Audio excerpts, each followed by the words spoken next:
شازده بابام نیستم. اگه جای عزیز نرم دنیا رو بگیرم.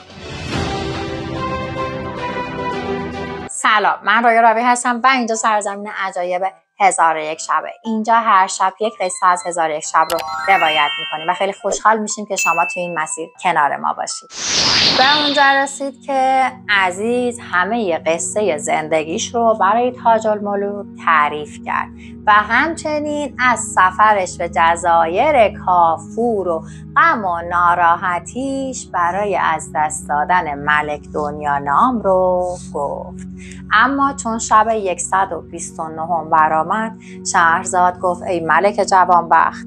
تاج الملوک چون قصه آن جوان بشنید در شگفت ماند. با جوان گفت به خدا سوگند آنچه بر تو گذشته به دیگری نگذشته، ولکن قصد من این است که از تو چیزی را بپرسم.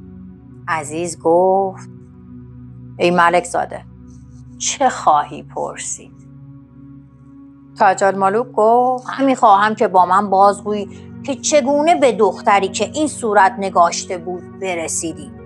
گفت ای ملک زاده، من به حیلتی بدو راه یافتم و آن حیله این بود که چون قافله به شهر آن دختر برسید، من از میان قافله بیرون رفته به باغها اندر همی گشتم تا به باغ مجللی رسیدم که باغبان آن باغ شیخی کهنسال بود. به آن شیخ گفتم که این باغ از آن کیست؟ گفت دختر ملک سید دنیا راست و رفته بدین مکان می آید و تفرج می کند. به شیخ گفتم مرا بنواز و بگذار که ساعتی در این باغ بنشینم تا دختر ملک بگذرد و یک نظر از او بهره‌مند شوم. شیخ گفت مضایقه نکنم. غلط میکنی تو با اون شیخ. یعنی چی بهره‌مند شوم نگاش کنم؟ باغ شخصیه، باغ دختر مردمه، بیاد قدش شما نگاه کنی لذت ببری. غلط کردی تو با اون شیخ. چون سخن شیخ باغ بشنیدم درمی چند بدو دادم و گفتم که خوردنی بخرد. چون درم ها بستد فرحناک شد. شیخ به باغ اندر با من تفرج هم می کرد تا اینکه به جایگاهی رسیدیم بس خرم. هر گونه میوه حاضر آورد و گفت اینجا بنشین تا بازگردم. پس ساعتی برفت. چون بازگشت بره بریان بیاورد و خوردنی بخوردیم، ولی دلم آرزومند دیدار دختر ملک بود که ناگاه در بگشود. شیخ گفت برخیز و پنهان شو. پس من برخاسته پنهان شدم. دیدم که خواجه سرایان زنگی از در آمدند و گفتند ای شیخ، کس به باغ اندر همی هست یا نه؟ شیخ گفت لا والله. پس خواجه سرا گفت در را ببند.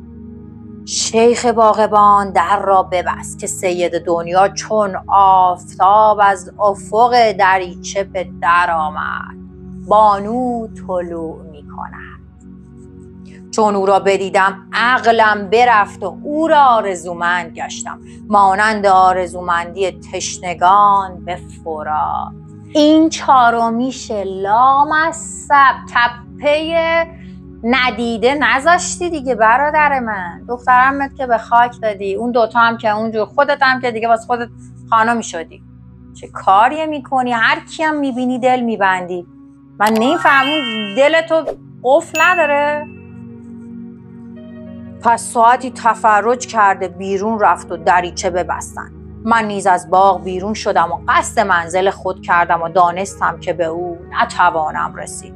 او دختر ملک است و من بازرگان زاده، خاصه این که من چون زنان هستم و مردی ندارم. پس چون یاران رحیل را آماده گشتند با ایشان سفر کردم و قصد این شهر داشتیم. چون به این مکان برسیدیم با تو جمع آمدیم و مرا سرگذشت این بود و سلام. چون تاج الملوک این سخن بشنید دلش به مهنت سید دنیا مشغول شد.